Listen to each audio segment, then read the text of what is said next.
أما بعد فأعوذ بالله من الشيطان الرجيم بسم الله الرحمن الرحيم قال الله سبحانه وتعالى في القرآن المجيد والفرقان الحميد أعوذ بالله من الشيطان الرجيم بسم الله الرحمن الرحيم إن الله اشترى من المؤمنين أنفسهم وأموالهم بأن لهم الجنة يقاتلون في سبيل الله فيقتلون ويقتلون وعدا عليه حقا في التوراة والإنجيل والقرآن ومن أوفى بعهده من الله فاستبشروا ببيعكم الذي بايعتم به وذلك هو الفوز العظيم.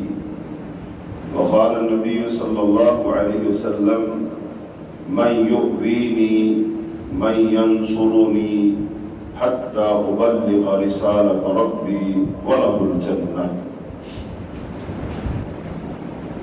تین آزادیاں، تین ہجرتیں، کیا کھویا کیا پایا کے عنوان سے بنی اسرائیل کی ہجرت ہم نے بیان کی،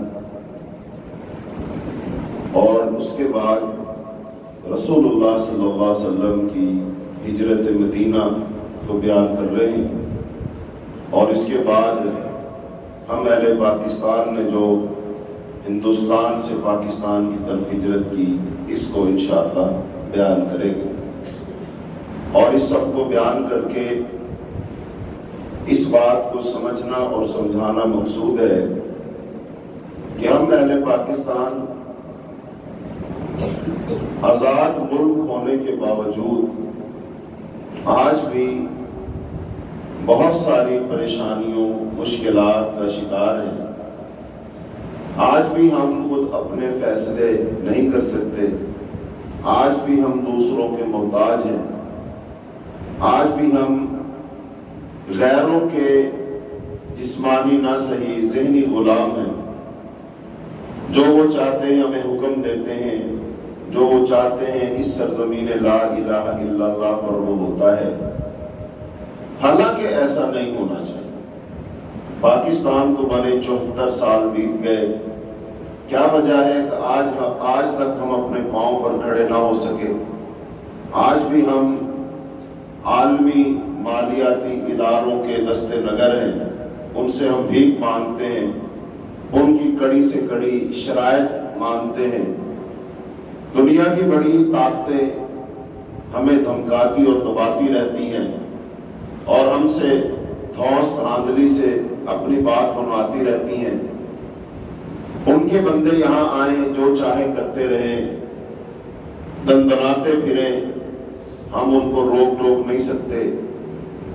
جس بندے کو جب چاہے یہاں سے وہ چھڑوا کر لے جائیں، اور ہمارے جس چاہے بندے کو اٹھا کر ان کے سامنے پیش کر دیا جائے، لیکن ہم خاموش ہیں، ہم بات نہیں کر سکتے۔ آخر اس کی کیا وجہ ہے؟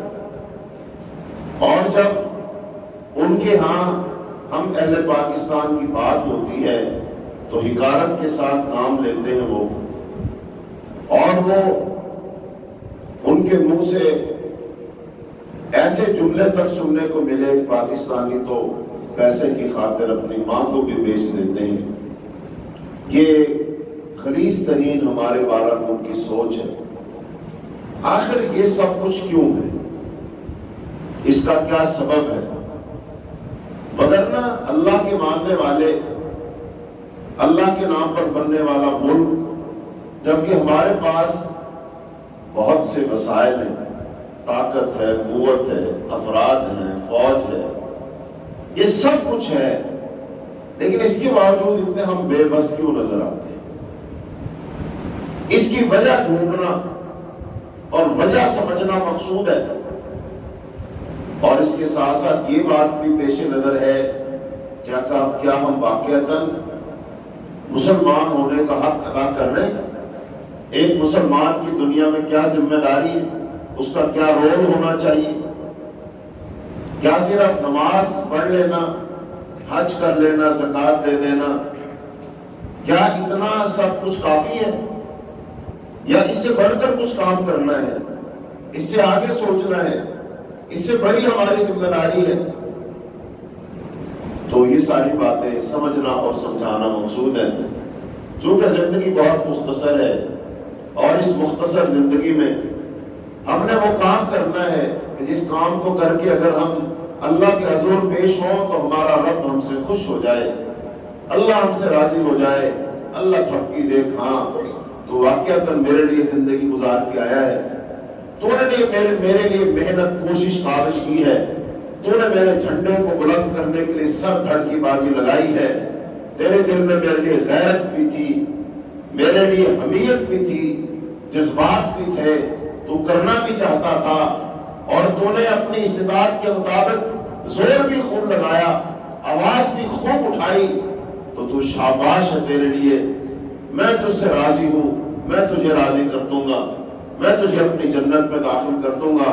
ہماری اللہ سے ملاقات ہو تو ہمارا اللہ ہم سے خوش ہو جائے، ہمارا اللہ ہم سے راضی ہو جائے، یہ اصل بات ہے جس کے لیے ہم یہ بات بیان کر رہے ہیں، جس کے لیے بات ہم سمجھ رہے اور آپ لوگوں کو سمجھا رہے ہیں۔ تو آج نبی صلی اللہ علیہ وسلم کی ہجرت کا واقعہ ہم بیان کریں گے۔ اس سے قبل درس کے اندر ہم نے اللہ تعالیٰ نے نبی صلی اللہ علیہ وسلم کے لیے اور مسلمانوں کے لیے جس زمین کا انتخاب کیا تھا وہ مدینہ منورہ ہے، اس کے کچھ فضائل ہم نے بیان کیے تھے۔ تو آج نبی صلی اللہ علیہ وسلم کی زندگی کا وہ پہلو کہ جس پہلو کو میں نے بذات خود جب پڑھا مجھے آپ پر بڑا رشک آیا، نبی صلی اللہ علیہ وسلم کی ذات پر بڑا رشک آیا، ان پر قربان ہونے کو جی چاہا، اور دل میں حسرتیں یہ کروٹیں لیتی رہی کہ کاش ہم اس وقت ہوتے تو حضور کا ساتھ دیتے، ہم اس وقت ہوتے تو آپ کے دست و بازو بنتے، ہم اس وقت ہوتے تو رسول اللہ صلی اللہ علیہ وسلم کا دفاع کرتے، آپ صلی اللہ علیہ وسلم کی بات کو آگے پہنچاتے، ہم آپ کا سہارا بنتے، ہم آپ کے لیے قربانی دیتے، ہم اپنی آل اولاد کو لے کر آپ کے سامنے پیش ہو جاتے اور کہتے حضور ہم آپ کے درکش کے تیر ہیں، ہمیں جس طرف چاہے آپ پھینک دیں، ہم بلا حیل و حجت قربان ہونے کے لیے تیار ہیں۔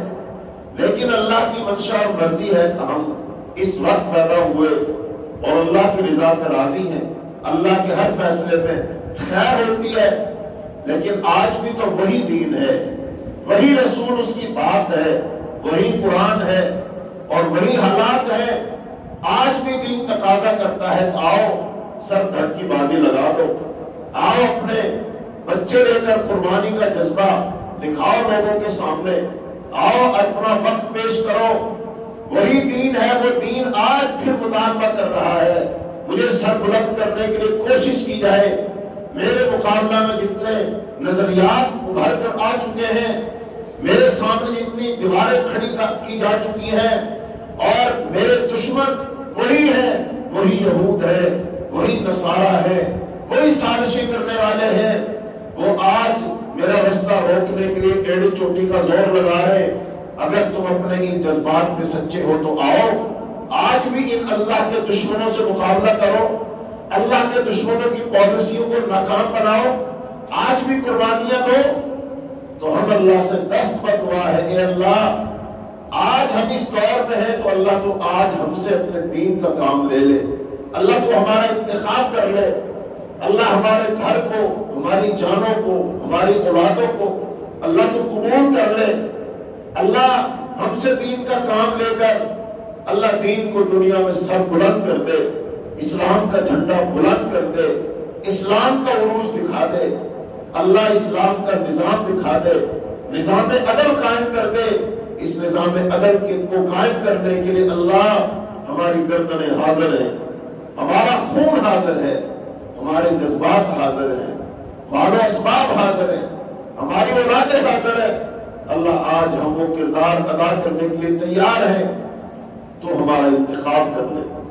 اے اللہ اگر ہم اس لائق نہیں ہیں تو ہمیں اس لائق بنا دے، اللہ ہمیں اس قابل بنا دے کہ ہم تجھے پسند آ جائیں، اور تو ہماری قربانی کو قبول کر کے اس دین کو سر بلند کر کے اللہ ہمارے دلوں کو ٹھنڈک پہنچا دے، آنکھوں کو سکون عطا کر دے۔ اللہ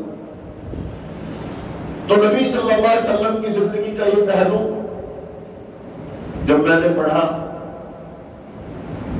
تو انسان اپنے جذبات پہ قابو نہیں رکھ پاتا ہے، انسان متاثر ہوتا ہے۔ یہ آج مکہ اور مدینہ، آج مکہ میں بڑی شاندار عمارتیں بنی ہوئی ہیں، مدینہ منورہ مسجد نبوی ہے، تعمیر کا شاہکار ہے، بلند و بالا عمارات ہیں، چھتریاں لگی ہوئی ہیں، فرش بچھا ہوا ہے، ٹھنڈا پانی ہے، ٹھنڈی ہوائیں ہیں۔ ہاں یہ تو آج ہمیں نظر آتا ہے نا، لیکن ان کی قربانیاں ان کے پیچھے کتنی بڑی ہیں، ان کی بنیادوں میں کتنے صحابہ کرام کا خون شامل ہے، بڑی قربانیاں دی گئی، اب جا کر یہ عمارتیں بلند ہوئی ہیں۔ ان کے لیے 10 سال کی نبی 13 سال کی قربانی ہے نبی صلی اللہ علیہ وسلم کی مکہ المکرمہ کی، جہاں آپ در بدر ٹھوکریں آپ نے کھائی ہیں، تانے سہے ہیں، پتھر مارے گئے ہیں، کانٹے بچھائے گئے ہیں، کوڑا پھینکا گیا ہے، آل یاسر چوک و چراہوں پہ ان کے خون کے قطرے گرے ہیں، حضرت بلال حبشی کی آہیں اور کراہیں اور سسکیاں ہیں، وہ سمیہ رضی اللہ تعالی عنہا کا جسم کے 2 ٹکڑوں میں تقسیم ہو جانا ہے، وہ نبی صلی اللہ علیہ وسلم کا وہ مکے کے بازاروں میں اور میلوں ٹھیلوں میں جا کر لوگوں سے ملنا اور ملاقات کرنا ہے، کہیں بیعت عقبہ اولیٰ ہو رہی ہے، کہیں ثانی ہو رہی ہے، پھر کہیں مدینہ جانا اور مدینے میں جا کر کے بھوکے پیاسے رہنا، مسجد نبوی کی تعمیر، وہ کھجور کے ستونوں، وہ کچا صحن، اس کی کنکریاں اس پر بچھی ہوئی، اگر بارش برستی ہے تو پانی ٹپک پڑتا ہے، وہ بدر کا منظر ہے کہ جب 14 لاشیں 14 جنازے اٹھائے گئے، وہ احد کا منظر ہے کہ جب 70 صحابہ کرام شہید ہو گئے، جہاں حضرت حمزہ رضی اللہ تعالیٰ عنہ کے جسم کے ٹکڑے ٹکڑے کر دیے گئے، وہ حنین کا منظر ہے، وہ نبی صلی اللہ علیہ وسلم کا خون کا گرنا ہے، آپ کا زخمی ہو جانا ہے، دندان مبارک کا ٹوٹ جانا ہے۔ یہ مسجد نبوی کے بلند و بالا تعمیر، عمارات اور مینار جو نظر آتے ہیں نا، ان میں صحابہ کرام کا خون شامل ہے۔ ایسے نہیں عمارتیں بن گئی، ایسے یہ امن سکون قائم نہیں ہو گیا، ایسے یہ شہر روشن نہیں ہو گئے، ایسے یہ منور نہیں ہو گئے، تو جب ان پاک ہستیوں نے اتنی قربانیاں دی تب جا کر اسلام پروان چڑھا۔ تو آج بھی اگر ہم یہ خواہش رکھتے ہیں کہ اسلام دوبارہ سے اسی شان و شوکت سے دنیا میں بلند ہو جائے، ہمیں بھی اس لیول کی قربانیاں دینی پڑے گی، ہمیں بھی قربانی دینی پڑے گی، ماریں کھانی پڑے گی، گھر سے نکلنا پڑے گا، تب اللہ اس اسلام کو دنیا میں پھر سر بلند کر کے مسلمانوں کو عزت اور عظمت عطا کرے۔ تو نبی صلی اللہ علیہ وسلم مکہ میں 13 سال گزر گئے، حالات مشکل سے مشکل ترین ہوتے گئے، آپ صلی اللہ علیہ وسلم یہ چاہتے تھے کہ اب کسی اور جگہ سے نا کہیں اور ہمیں پناہ مل جائے، کوئی قبیلہ، کوئی علاقہ، کوئی شخص ہمیں جگہ دے دے اور ہم اس کے پاس چلے جائیں اور وہاں جا کر دین کا کام کریں، یہ آپ کی خواہش، اور اس خواہش کا ہمیں پتہ چلتا ہے سیرت کی کتابوں میں۔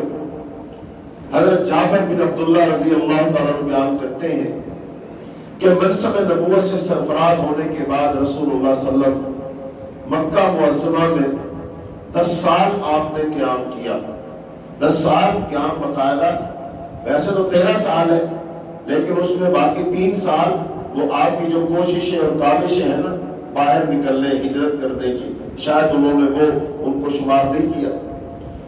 وہ فرماتے ہیں کہ حج کے موسم میں آپ حاجیوں کے خیموں میں جاتے، مینا میں تشریف لے جاتے، اوقاف اور مجنہ کے میلوں میں آپ تشریف لے جاتے اور بازاروں میں حاضر ہوتے تھے اور لوگوں کے اجتماعات سے خطاب کرتے تھے اور انہیں اللہ کے پیغام سے آگاہ کرتے تھے اور دریافت فرماتے تھے۔ یہ الفاظ سنے جو نبی صلی اللہ علیہ وسلم میلوں میں بازاروں میں آواز لگاتے، لوگوں سے ملتے تھے۔ الفاظ کیا ہے؟ من یؤوینی من ینصرونی حتی ابلغ رسالت ربی ولہ الجنہ، کوئی ہے کہ جو مجھے جگہ دے، جو میری مدد کرے، یہاں تک کہ میں اللہ کا پیغام لوگوں تک پہنچاؤں، جو یہ کرے گا اللہ اس کو جنت عطا کرے گا۔ آپ کہتے تھے ہے کوئی جو مجھے جگہ دے، اپنے ساتھ لے جائے مجھے؟ کیا نبی صلی اللہ علیہ وسلم کا گھر نہیں تھا؟ کیا مکہ آپ کا آبائی گھر نہیں ہے؟ کیا مکے کا سردار آپ کا دادا نہیں تھا؟ قریش نہیں ہے یہاں پر، ہے نا؟ لیکن پھر بھی آپ بازاروں میں کیوں کہتے ہیں کون مجھے جگہ دے گا، کون میری مدد کرے گا، یہاں تک کہ میں وہاں رہ کر اللہ کا دین لوگوں تک پہنچاؤں اور اللہ اس کو جنت دے گا۔ یہ آواز لگائی جا رہی ہے میرے بھائیوں۔ ہم ہیں نا، ہم اگر کسی سے کہیں اس بازار میں نکل کر کون ہے جو مجھے جگہ دے، کون ہے جو مجھے اپنے علاقے گاؤں بستی میں لے جائے، کون ہے جو میری مدد کرے، میں وہاں پر اللہ کا دین لوگوں تک پہنچاؤں اور اس کے لیے جنت ہے، ہم تو بولنا گوارا نہیں کریں گے۔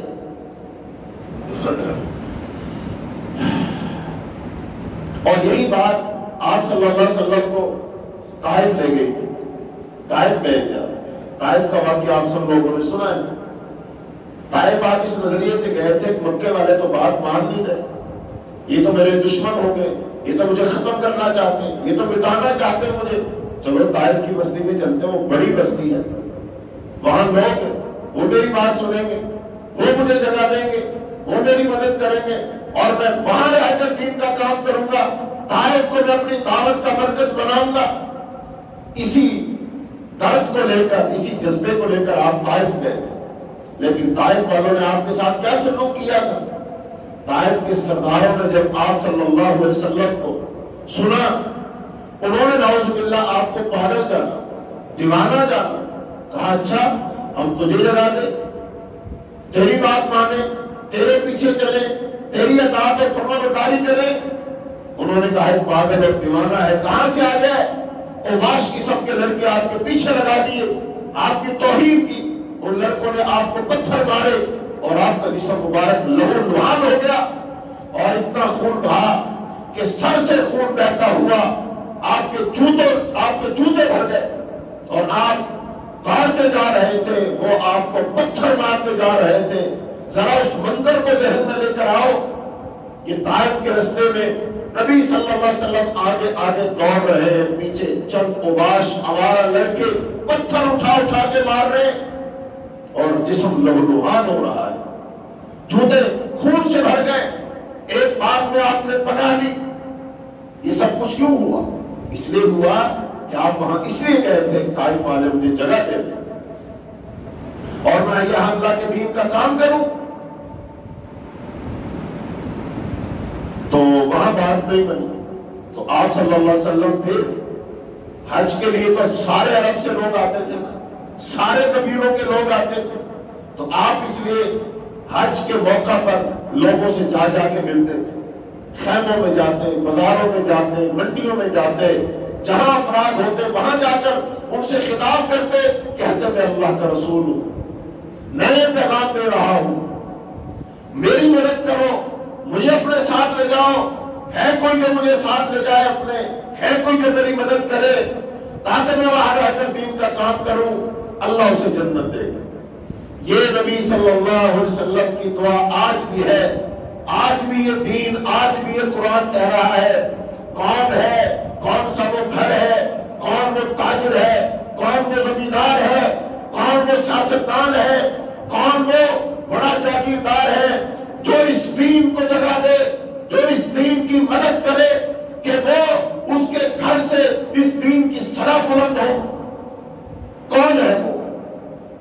لیکن ہم نے آج تھوڑا تھوڑا سا دین کے لیے محدود سا اپنا دروازہ کھولا ہوا ہے اور اس سے کہا ہوا ہے بس نماز ہم پڑھ لیں گے، زیادہ زیادہ کوئی پیسے دھیلے دے دیں گے، باقی اس کے علاوہ کچھ نہیں ہے۔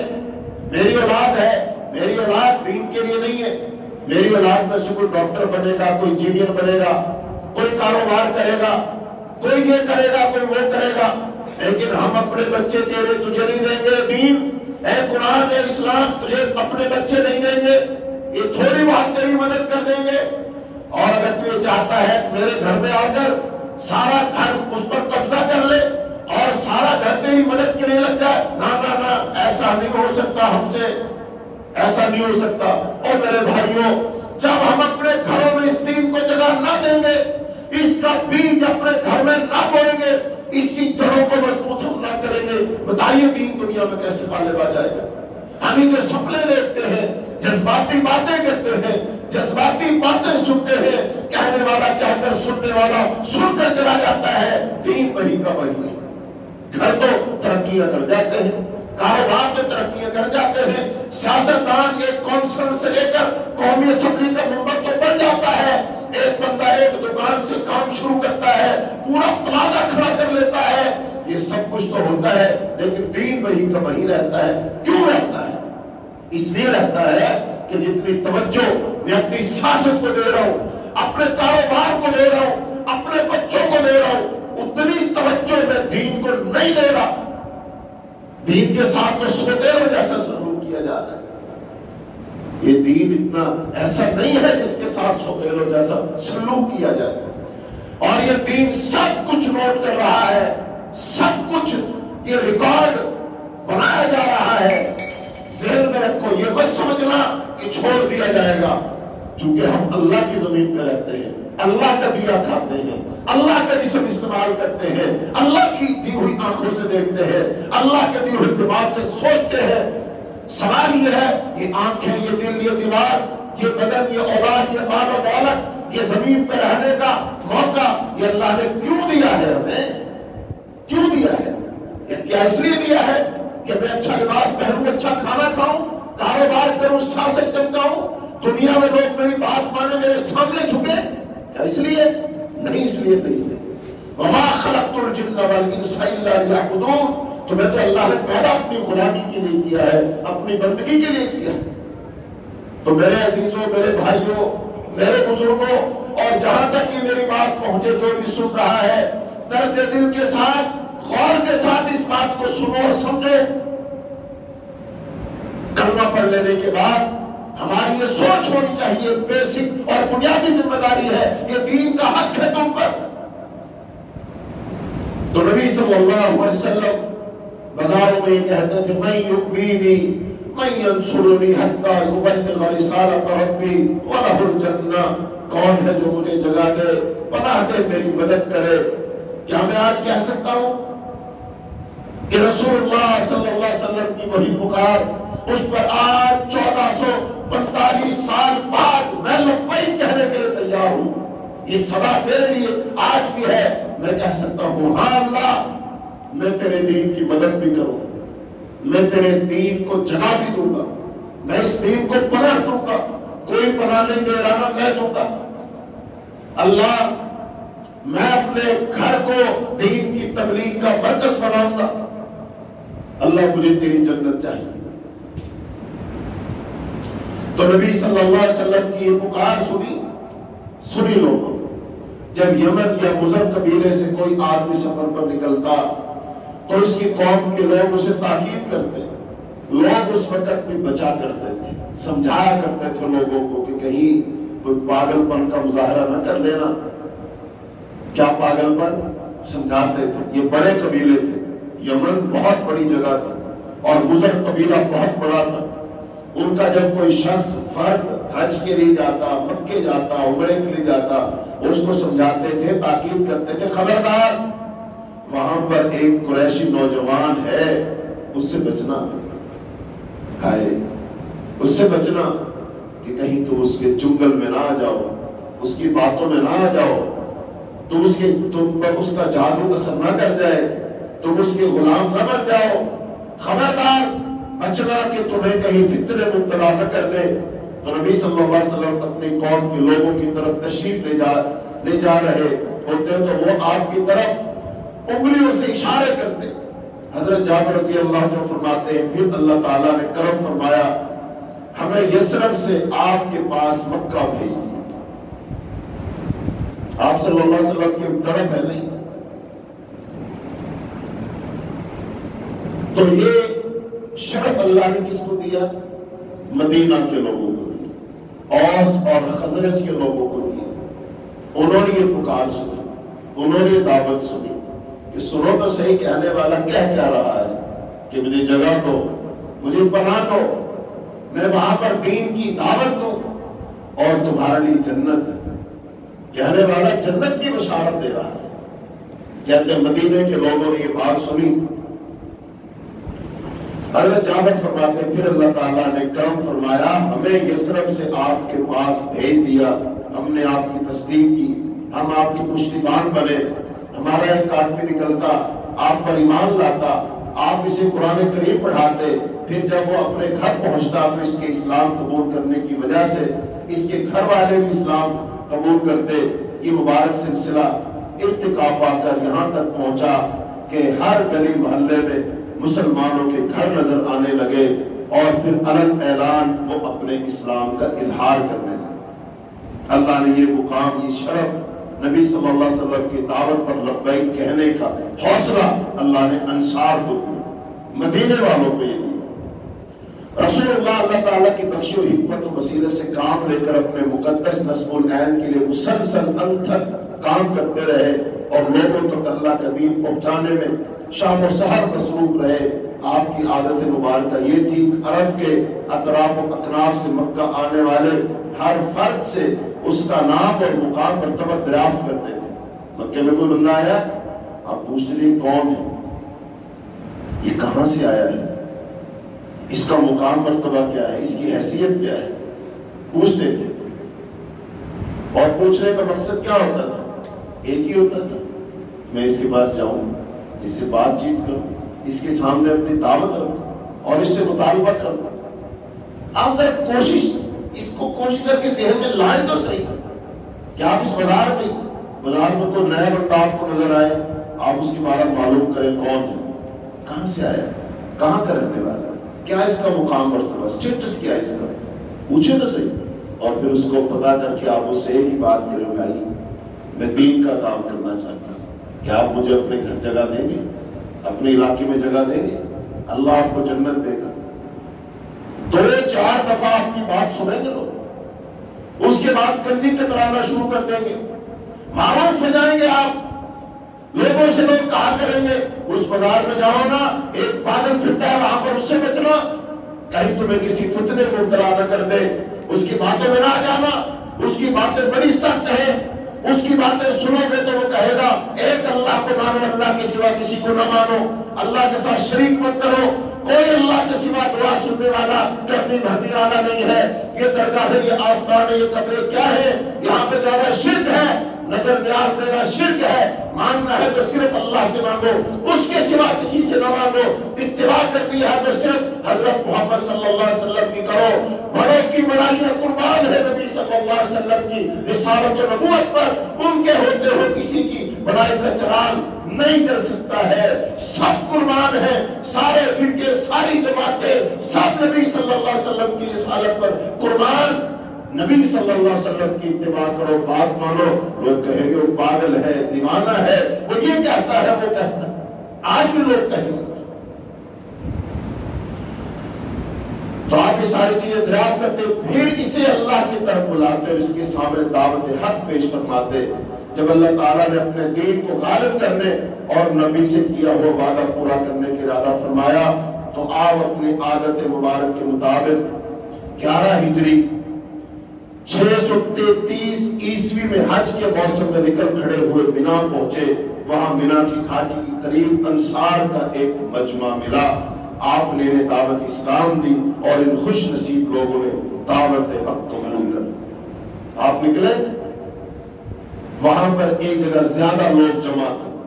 آپ نے پوچھا کون ہے, معلومات پتہ چلا یہ مدینہ سے آئے ہوئے لوگ. یہ تو آپ ان کے مجمع میں گئے اور جا کر ان کے سامنے ساری باتیں رکھی.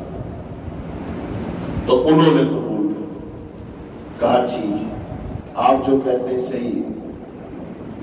اور پھر یہاں سے بات چلنے کے لیے مجھے جگہ بھی دو گے, میری مدد بھی کرو گے, میں وہاں پر دین کا کام کروں گا, تمہارا بھی جنت ہوگا. انہوں نے اس کو قبول کیا, اس آفر کو ایکسپٹ کیا. آج ہمیں صحابہ کرام انصار کی جب شان و شوکت سنتے ہیں رشک آتا ہے نا، کیسے لوگ تھے، جنت کی بشارتیں ان کے لیے آئی، اللہ نے قرآن میں تذکرہ کیا، نبی صلی اللہ علیہ وسلم ان سے خوش ہوئے. یہ ساری باتیں سن کر ہم بڑے خوش ہوتے، سبحان اللہ کی آوازیں آتی ہیں. لیکن یہ سب کچھ مقام مرتبہ کیسے ملا ان کو؟ کہ انہوں نے اس بنیاد کو مضبوط کیا تھا، قبول کیا تھا کہ ہاں آپ کو کوئی جگہ نہیں دے رہا، ہم جگہ دیں گے. اور ہمیں پتا ہے آپ کو جگہ دینے کا مطلب کیا ہے. مکے والوں سے دشمنی ہے، قریش والوں سے دشمنی ہے. ہمیں پتا ہے جب ہم آپ کو جگہ دیں گے، اس دعوت کے مقابلہ میں جب لوگ اٹھیں گے ساری دنیا دشمن ہو جائے گی، لیکن ہمیں دشمنی قبول ہے، قبول کرتے ہیں.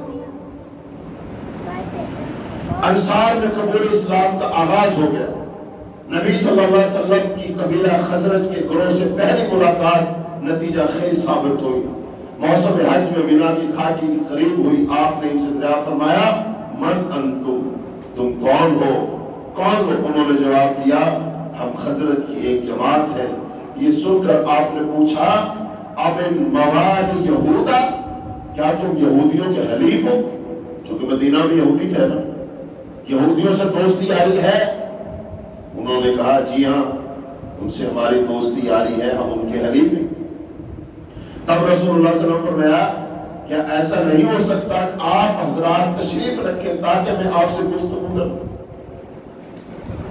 اللہ کے رسول نے کہا تھوڑا سا وقت چاہیے، میں تو ان سے بات چیت کرنا چاہتا ہوں، کیا آپ میری بات سنیں گے؟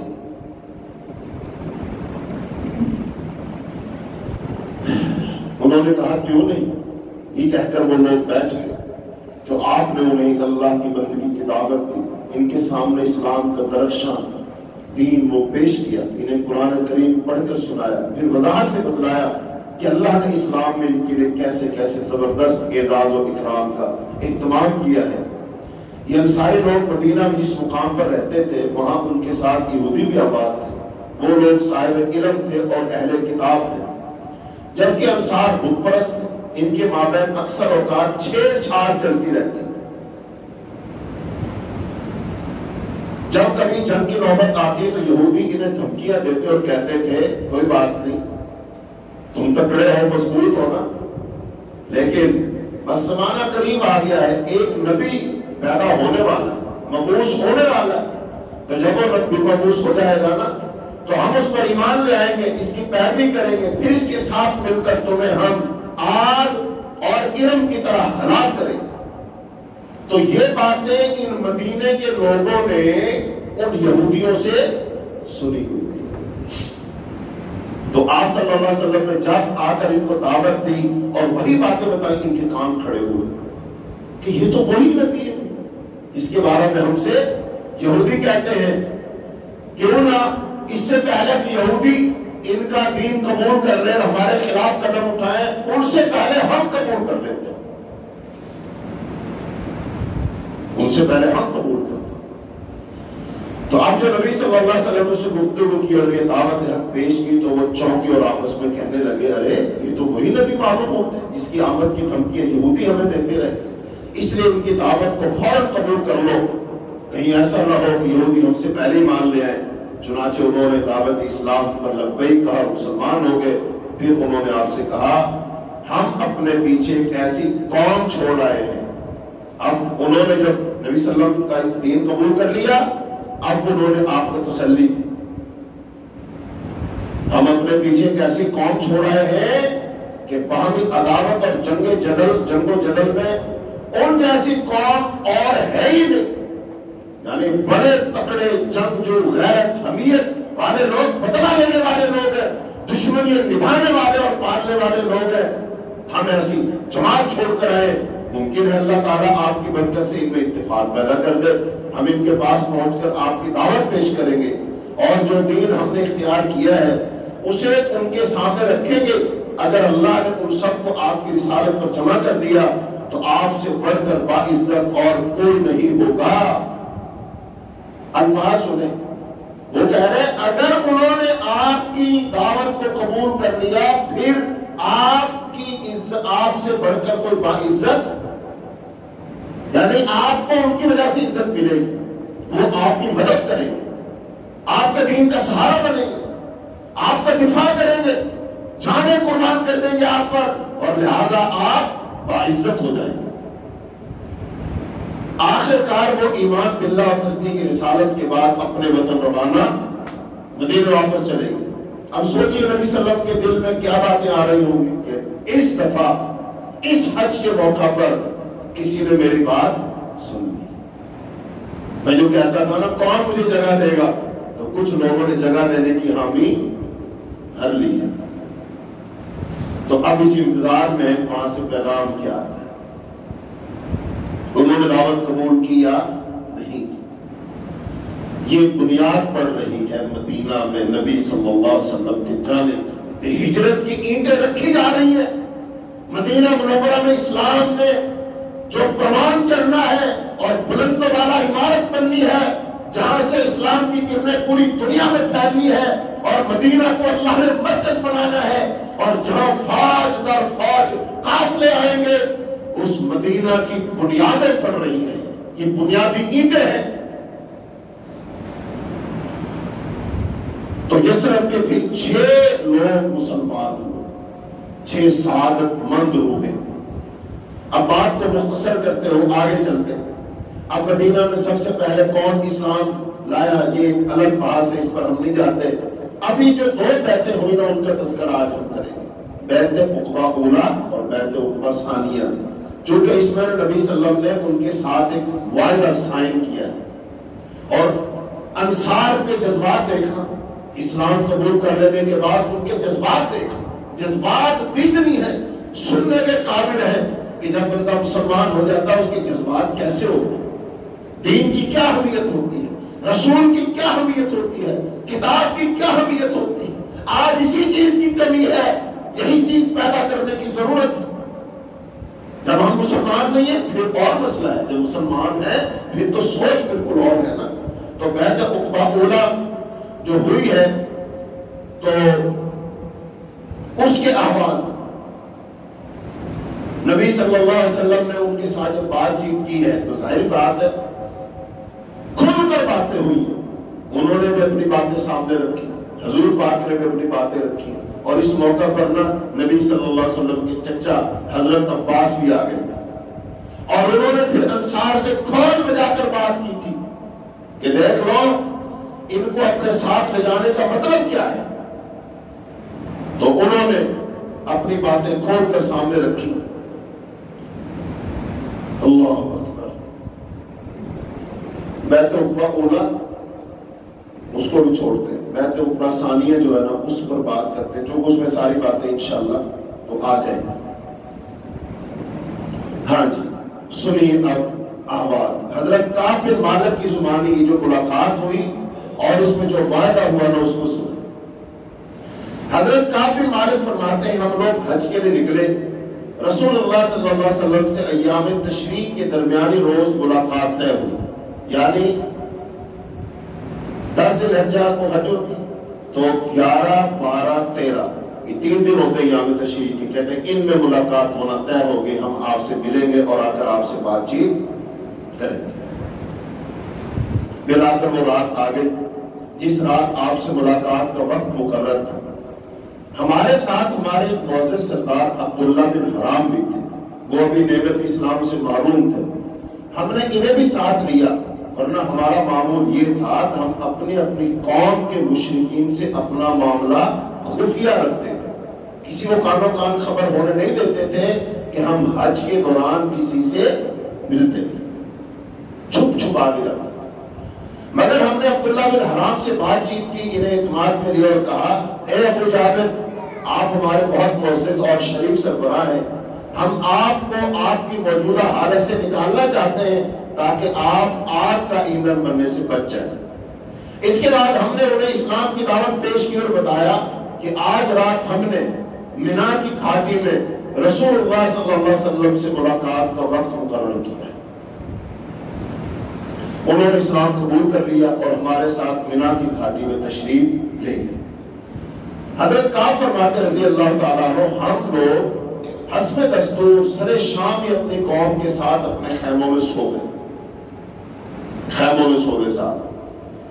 جب تہائی رات گزر گئی تو ہم لوگ خاموشی سے ایک ایک دو دو کر کے اٹھے، ایک ساتھ نہیں، چھپ چھپا کے خیموں سے نکلے اور رسول اللہ صلی اللہ علیہ وسلم سے ملاقات کے لیے طے شدہ مقام پر پہنچے، اور ہم نے رازداری پوری طرح برقرار رکھی۔ ہم اس طرح چپکے چپکے دبک دبک کر نکلتے تھے جس طرح چڑیا اپنے گھونسلے سے سکڑ سکڑ کر نکلتی، پتہ نہ چل جائے، کوئی جان نہ جائے۔ اسی طرح ہم بھی دبے پاؤں نکلتے رہے، یہاں تک کہ ہم سب عقبہ میں جمع ہو گئے۔ ہماری کل تعداد 75 تھی، 73 مرد تھے اور 2 خواتین۔ یہ دوسری بیعت ہو گئی۔ ام عمارہ بنت کعب وہ بنو نجار سے تھی، اور ام منیع، یہ 2 عورتیں۔ ہم سب لوگ گھاٹی میں جمع ہو کر رسول اللہ صلی اللہ علیہ وسلم کا انتظار کرنے لگے۔ انتظار کی گھڑیاں جلدی ختم ہوئی، آپ صلی اللہ علیہ وسلم تشریف لے آئے۔ آپ کے ساتھ آپ کے چچا عباس بن عبد المطلب بھی تھے۔ ہر چند وہ ابھی تک اپنی قوم کے دین پر مسلمان نہیں ہوتے، مگر چاہتے تھے بھتیجے کے معاملے میں بذات خود موقع پر موجود رہیں اور ان کے معاملات کے بارے میں پورا اطمینان حاصل کر لیں۔ اسی موقع پر سب سے پہلے بات بھی انہوں نے شروع کی۔ یہ بنیاد رکھی جا رہی کہ بہت بڑا معاہدہ سائن ہونے جا رہا تھا، اس چھوٹی بات نہیں ہے۔ ہاں یہ الگ بات ہے کہ اس پیغمبر کی مکے والوں نے قدر نہیں کی تھی، جو عالمی شخصیت تھا، عالمی شخصیت بننے جا رہا تھا، جس کو اللہ نے سارے جہان کے لیے چنا تھا، ان پر کتاب ہدایت نازل کی تھی، اللہ پاک نے مقام محمود اور حوض کوثر ان کو عطا کرنا تھا، جو سید ولد آدم ہے۔ یہ بڑی عالمی شخصیت، وما ارسلناک الا رحمۃ للعالمین کا لقب پانے والی شخصیت اور خاتم النبیین کا تاج اپنے سر پر سجانے والی شخصیت ہے، لیکن مکے والوں نے اس کی قدر نہیں کی۔ اب دینی اور دفاعی تعاون کے مذاکرات، دینی اور دفاعی، دین بھی پھیلے گا اور نبی صلی اللہ علیہ وسلم کا دفاع بھی کرنا ہے۔ جب مجلس کی کارروائی نقطۂ اختتام تک پہنچی تو دینی اور دفاعی تعاون کے حتمی معاہدے کا مرحلہ آ گیا۔ اس موضوع کے حوالے سے بہت اہم نکات پر گفتگو شروع ہوئی۔ یہ معاہدہ اوس اور خزرج کے نمائندہ افراد اور نبی صلی اللہ علیہ وسلم کے درمیان ہو رہا ہے۔ اوس اور خزرج، اس کے سردار، ان کے درمیان اور نبی صلی اللہ علیہ وسلم کے درمیان ہو رہا ہے۔ اس عظیم تاریخی اجتماع سے سب سے پہلے نبی صلی اللہ علیہ وسلم کے چچا حضرت عباس نے خطاب کیا۔ وہ چاہتے تھے کہ اس اہم ترین ذمہ داری کی نزاکت اور اس کے ممکنہ نتائج پوری طرح اجاگر کر دیے جائیں جو اس عہد و پیمان کے نتیجے میں ان حضرات کے سر پر پڑنے والی تھی۔ یعنی حضرت عباس جہاں دیدہ آدمی تھے، پتا تھا آنے والا وقت کیسا ہوگا، مشکلات کتنی ہیں، تکلیفیں کتنی ہیں، چونکہ انہوں نے مکے میں 13 سال دیکھ لیا تھا نا، اور پھر مکے والے ان کو پتا تھا ان کا پیچھا مدینہ تک کریں گے اور مدینے والوں کو بھی دھمکیاں لگائیں گے۔ ایسا نہ ہو آج تو یہ بڑے شوق سے لے جائیں اور کل جب یہ قریش نبی صلی اللہ علیہ وسلم کو لینے وہاں پر جائیں، ان سے دھمکیاں لگائیں، کہیں وہ نبی صلی اللہ علیہ وسلم کے حوالے ہی نہ کر دیں۔ مسائل تو سارے سامنے۔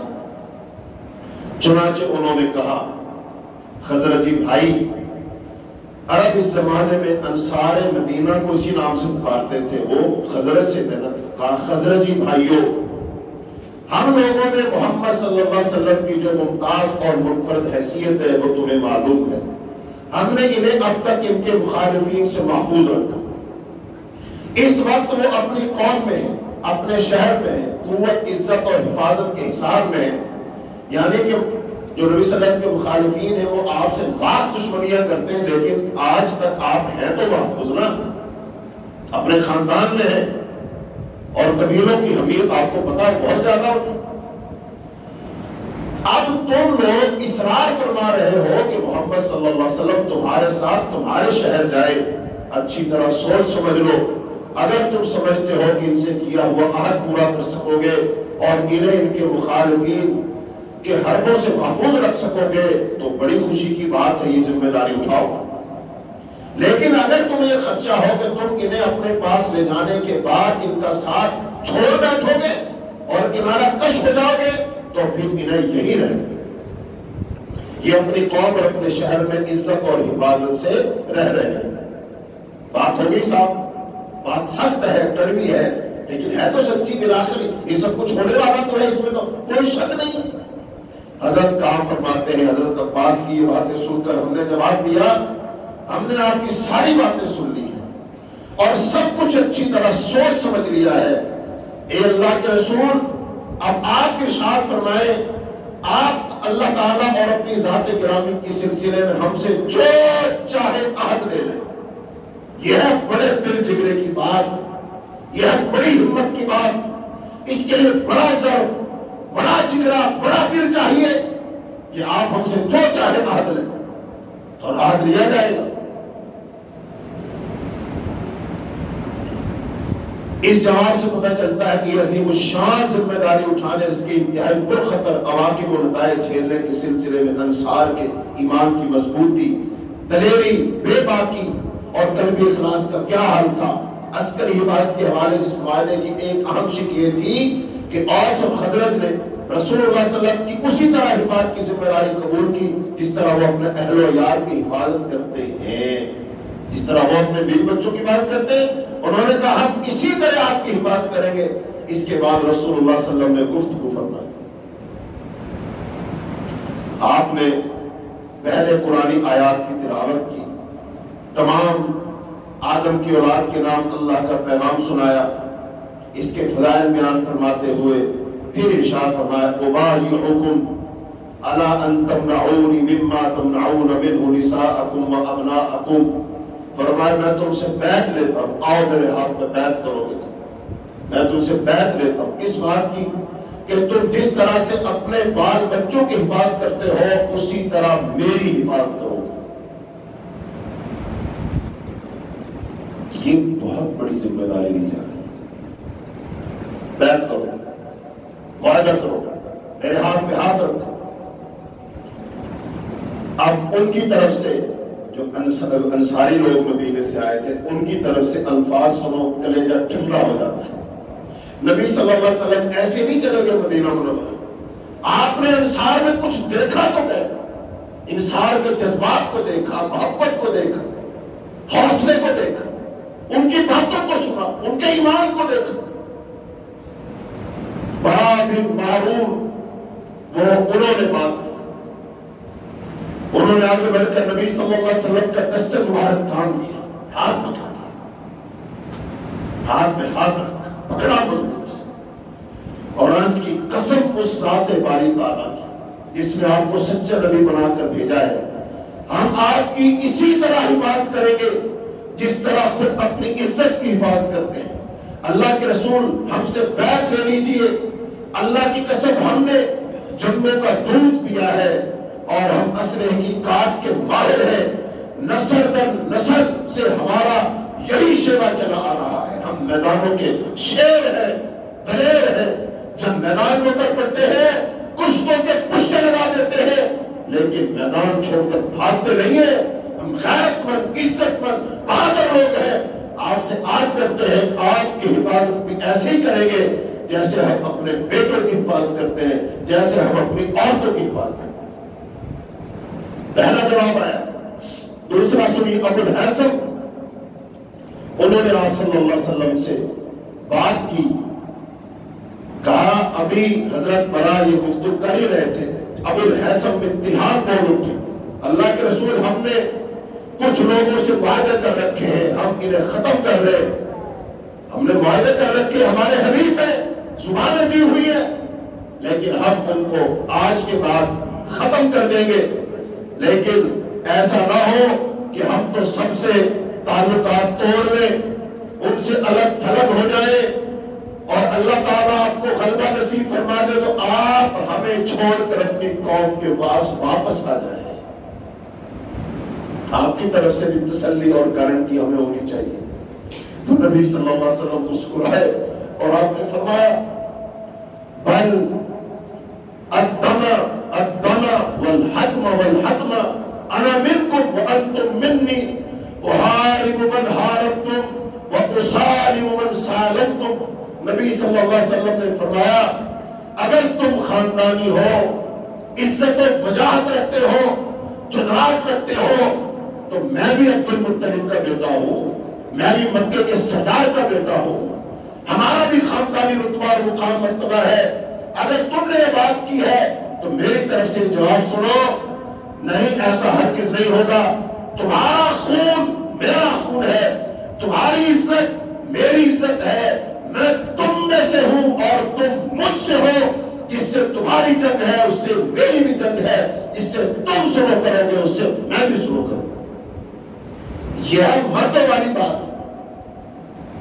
کوئی چونکہ چنانچہ اگرچہ مگرچہ ٹھیلی ڈھالی بات نہیں ہے، چونکہ معاہدہ ہو رہا ہے اور یہ اسلام کی بنیاد رکھی جا رہی ہے۔ مدینہ مستقبل کا دنیا کا مرکز بننے جا رہا ہے۔ کچی باتوں پر، کچے خیالات پر بنیاد نہیں۔ میرے بھائیوں یاد رکھنا، یہاں پر ٹھہر کر بات سن لو، تم اللہ سے آج یہ وعدہ کرو کہ اللہ تیری عزت میری عزت ہے، اللہ تیرے رسول کی عزت میری عزت ہے، اللہ تیرے دین کی عزت میرے دین کی عزت ہے، اللہ جس سے تیری سلو ہے اس سے میری سلو ہے، اللہ جس سے تیری جنگ ہے اس سے میری جنگ ہے۔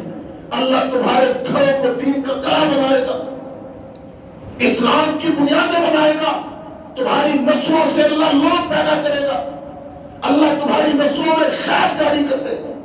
لیکن یہ اللہ سے معاہدہ کچے پکے معاہدے نہیں ہونے چاہیے، معاہدے سوچ سمجھ کر ہونے چاہیے، چونکہ مشکلات آئیں گی، پریشانیاں آئیں گی، تکلیفیں آئیں گی، جیلوں کا منہ دیکھنا پڑے گا، سلاخوں کے پیچھے جانا پڑے گا، کوڑے کھانے پڑیں گے، گردنیں کٹوانی پڑیں گی، سب کچھ ہوگا، لیکن اپنے عہد پر قائم رہنا۔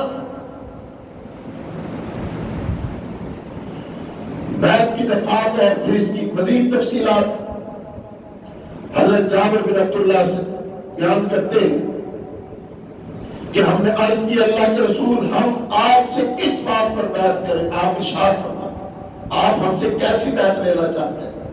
معاہدہ ہماری مرضی کا نہیں، بیعت ہماری مرضی کی نہیں، بیعت آپ کی مرضی کی۔ تو پھر آپ صلی اللہ علیہ وسلم نے ارشاد فرمایا تم میری بیعت کرو اس بات پر کہ چستی ہو یا سستی تم بہرحال بات سنو گے۔ یہ انتہائی اہم بات ہے۔ مدینے کے انصار کو جو بھاگ جاگے نا، یہ وعدہ ہو اس کی بنیاد ہی ہے، ان کے نصیب کے چمکنے کی وجوہات نہیں ہے، باتیں طے ہو رہی ہے، تمہارا رویہ کیا ہوگا، طرز عمل کیا ہوگا، ظاہری بات ہے کام کاج تمہارے ہیں، خاندان تمہارا ہے، قربہ قبیلہ تمہارا ہے، لینا دینا تمہارا ہے، تمہاری اپنی خواہشات اور تمنائیں اور آرزویں ہیں، لیکن جب تم میرے ہاتھ پر بیعت کر لو گے اس کے بعد تمہاری اپنی مرضی، اپنی رائے، اپنی پسند، حلال حرام جائز ناجائز کچھ نہیں چلے گا، تم میری بات سنو گے۔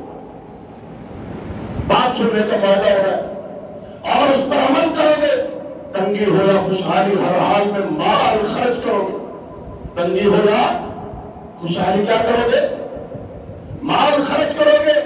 ایسا میں کہنا کروں گے تم کہو لو ہم نے تو جگہ دی تھی، اب ہر روز ہم سے مطالبے کیے جاتے ہیں، پیسے مانگے جاتے ہیں، ہمارے اپنے بھی بچے ہیں، اپنے بھی معاملات ہیں، وہ بھی ہم نے دیکھ کے کہا نہیں، مال خرچ کرو گے، بات سنو گے بھی، عمل بھی کرو گے، مال بھی خرچ کرو گے، بھلائی کا حکم دو گے، برائی سے روکو گے، اللہ کے بارے میں حق بات کہنے پر کسی ملامت گر کی پرواہ نہ کرو گے۔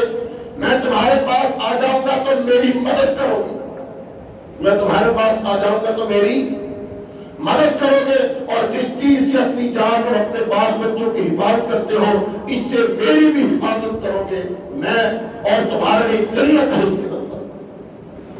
یہ نبی صلی اللہ علیہ وسلم نے باتیں کی، ان باتوں کو اپنے ذہن میں دہراؤ ذرا، یہ باتیں مہم کو لکھ کر اپنے دروازوں پہ چپکا دو، اپنے بیڈ رومز میں اپنے سامنے لگا دو کہ اٹھتے بیٹھتے سوتے جاگتے نکلتے آتے جاتے نظر رہے کہ اللہ کے رسول صلی اللہ علیہ وسلم نے مدینے والوں سے کیا بات کی تھی۔ یہ چیزیں یاد رہنی چاہیے۔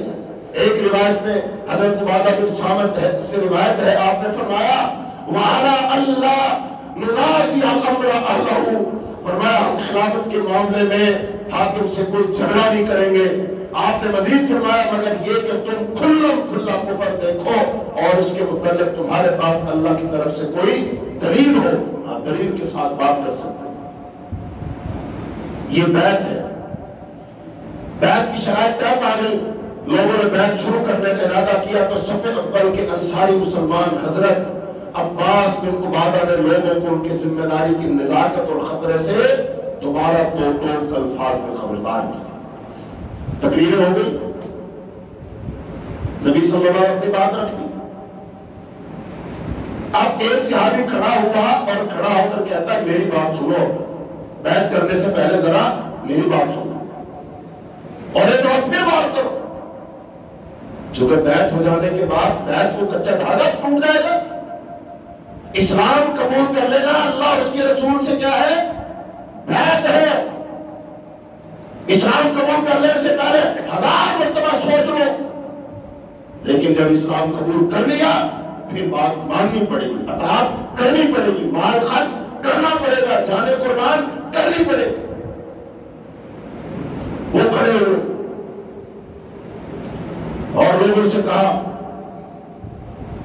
کہنے لگے اس معاملے کے تمام پہلوؤں کا اچھی طرح جائزہ لیں اور کامل احساس ذمہ داری سے بیعت کرے. اس بات سے یہ بھی معلوم کرنا مقصود تھا قوم کس حد تک قربانی دینے کے لیے تیار. ہر بندہ سوچ لینا بڑا سردار تو بول لیتا ہے, بعد میں پیچھے کوئی کھڑا ہی نہ ہو. ایسا نہیں ہونا چاہیے.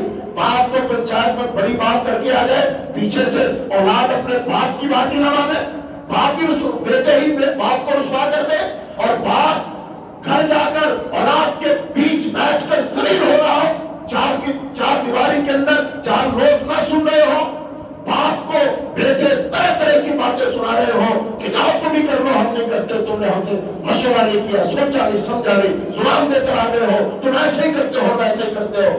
کہا نہیں, پہلے اپنے گھر کا جائزہ لے لو, تمام چیزوں کو سوچ سمجھ لو.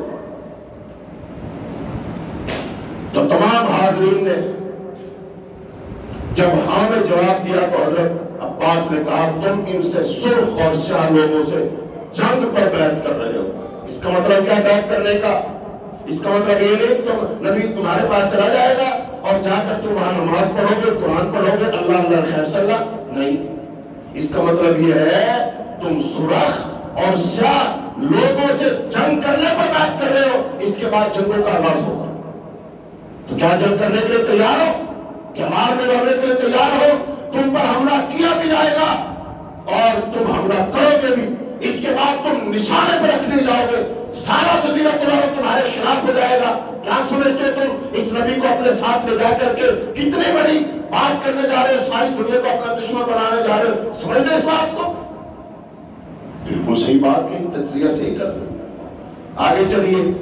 اگر تم یہ سمجھتے ہو کہ جب تمہارے اموال کا صفایا کر دیا جائے گا, تمہارے اشراف قتل کر دیے جائیں گے تو تم ان کا ساتھ چھوڑ دو گے, یعنی ابھی تو کوئی مسئلہ ہی نہیں, کل کو جب تمہارے سردار قتل کیے جائیں گے, بچے قتل کیے جائیں گے, بچوں کو غلام بنایا جا سکتا ہے, فصلیں تباہ ہو سکتی ہیں, سب کچھ ہو سکتا ہے, اس وقت بھی یہی جذبات ہوں گے جو آج ہیں کہ پیچھے ہٹ جاؤ گے. سوچو ابھی سوچو, چونکہ کام کرنے سے پہلے سوچنا ہے, بعد میں پہلے تولو پھر بولو.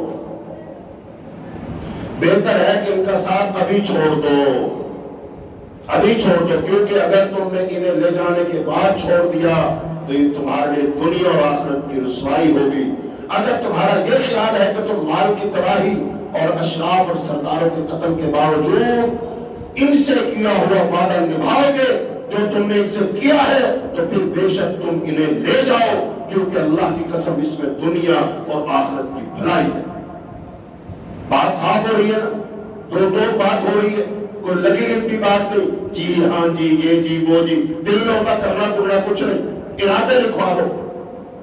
ساری زندگی کا ارادہ ہے, ہاتھ کھڑے کروائے جاتے ہیں, سنت پر عمل کرو گے, لوگ کہتے ہیں کریں گے, نماز پڑھنے آؤ گے, ہاں آئیں گے, یہ کرو گے کریں گے, اگلے دن مسجد خالی ہوگی.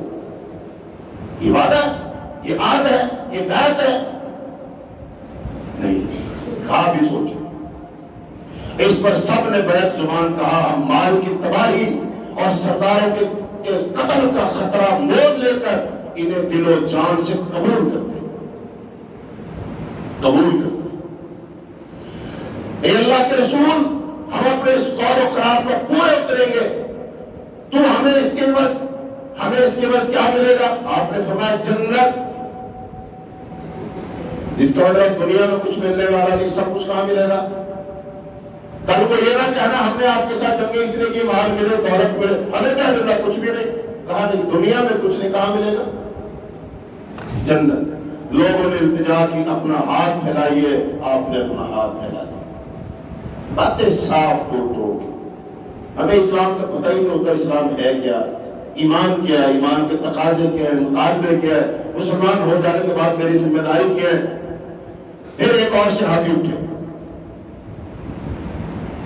حضرت جابر بیان کرتے ہیں جو ہی ہم بیعت کرنے اٹھے، حضرت اسد بن زرارہ تھے جو میرے سوا قوم میں سب سے چھوٹے تھے، آپ کا ہاتھ پکڑ لیا اور بولے اے اہل یثرب ذرا ٹھہر جاؤ، ہم آپ کی خدمت میں اونٹوں پر اتنا طویل سفر کر کے اس یقین و ایمان کے ساتھ حاضر ہوئے ہیں کہ آپ اللہ کے رسول ہیں۔